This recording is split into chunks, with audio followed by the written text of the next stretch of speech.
Hi friends, നമുക്ക് വരിക്കച്ചക്ക വറട്ടാം. ഇത് വരിക്കച്ചക്ക ചവണിയും കുരുവും മാറ്റി വെച്ചിട്ടുണ്ട്. ഏതാണ്ട് 1 കിലോ ഉണ്ട്. എന്നിട്ട് ഇത് 750 ഗ്രാം ശർക്കര, പിന്നെ നെയ്യ് ആവശ്യാനുസരണം ഇട്ടോളാം, അത് കാണിക്കാം.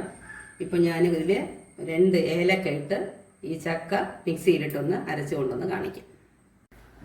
ഇങ്ങനെ നല്ല കനമുള്ള പാത്രം ഇത് വയ്ക്കുക.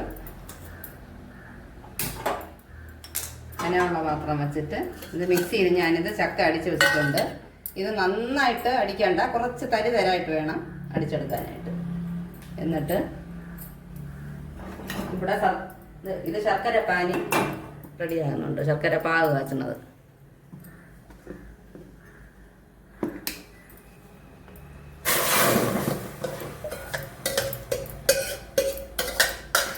എന്നിട്ട് ഈ ചക്കയിൽ 1/2 കപ്പ് അത്ര വെള്ളം, പച്ച വെള്ളം,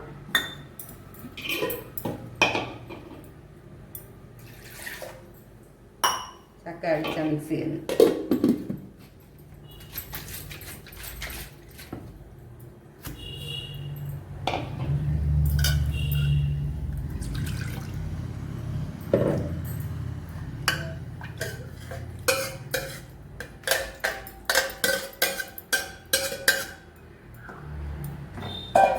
ഇതെന്തിനാന്ന് ചോദിച്ചാൽ ചക്ക ഒന്ന് വെന്ത് കിട്ടാനാണ്. വേകുമ്പോൾ ഒരു 2 പരൽ ഉപ്പ് വളരെ കുറച്ച് ഇട്ട് വേവിച്ച് ഒന്ന് വെന്ത് വരുമ്പോൾ ഇതിൻ്റെ പുളിപ്പ് രസം ഉണ്ടെങ്കിൽ ഇതിങ്ങനെ മെതന്ന് വരുമ്പോൾ നമുക്ക് ഈ തവി കൊണ്ട് തന്നെ കോരി മാറ്റണം. കുറച്ച് മാറ്റിയിട്ട് വേണം ശർക്കര ഇടാൻ. ഒന്ന് വേകട്ടെ, വെന്തിട്ട് കാണാം. ഒരു 10-15 മിനിറ്റ് ആയപ്പോൾ ചക്ക നന്നായിട്ട് വെന്തിട്ടുണ്ട്. ഇതിൽ പുളിപ്പൊന്നുമില്ല, കോരി മാറ്റാനുള്ള ഒന്നുമില്ല, നന്നായിട്ട് ചക്ക വെന്തിട്ടുണ്ട്. ഇപ്പോൾ നമുക്ക് ശർക്കര പാകം ഒഴിക്കണം.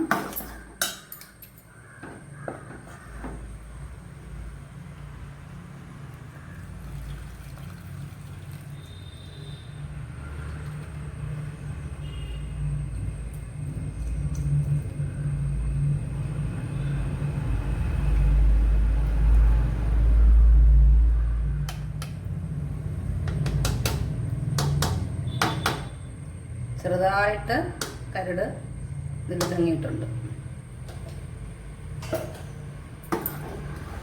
ഇനി നന്നായിട്ട് ഇളക്കുക. ഇളക്കി ഇതിൻ്റെ ഒരു അരപ്പരുവം വരുമ്പോൾ നമുക്ക് നെയ്യ് ചേർക്കാൻ തുടങ്ങും. ഓക്കെ,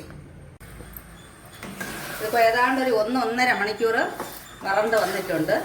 ഇതിൻ്റെ നെയ്യും 200 ഗ്രാം നെയ്യിൽ ഏതാണ്ട് ഒരു 100-150 ഗ്രാം നെയ്യ് ഇതിൽ ഒഴിച്ചിട്ടുണ്ട്. ഒഴിച്ച് വരട്ടി എടുക്കുമ്പോൾ ഈ പരുവത്തിലാവും.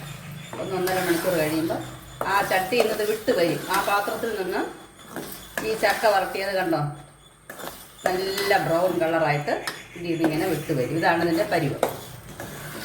ഇതിൽ നിങ്ങൾ ആദ്യം ഉപ്പ് ചേർത്തത് ഓപ്ഷണലാണ്, വേണമെങ്കിൽ ചേർക്കാം, ഇല്ലെങ്കിൽ വേണ്ട. രണ്ടും നല്ല ടേസ്റ്റ് തന്നെയാണ്. അങ്ങനെ ഇല്ലാതെ ചെയ്താലും നന്നായിരിക്കും, ചെറുതായിട്ടൊന്ന് ഉപ്പ് ചേർത്ത് ചെയ്താലും ടേസ്റ്റിൽ നന്നായിട്ട് തന്നെ ഉണ്ടാവും. അത് നിങ്ങളുടെ ഇഷ്ടം, ഓപ്ഷണലാണ്. വേണമെങ്കിൽ ചേർക്കാം, ഇല്ലെങ്കിൽ വേണ്ട.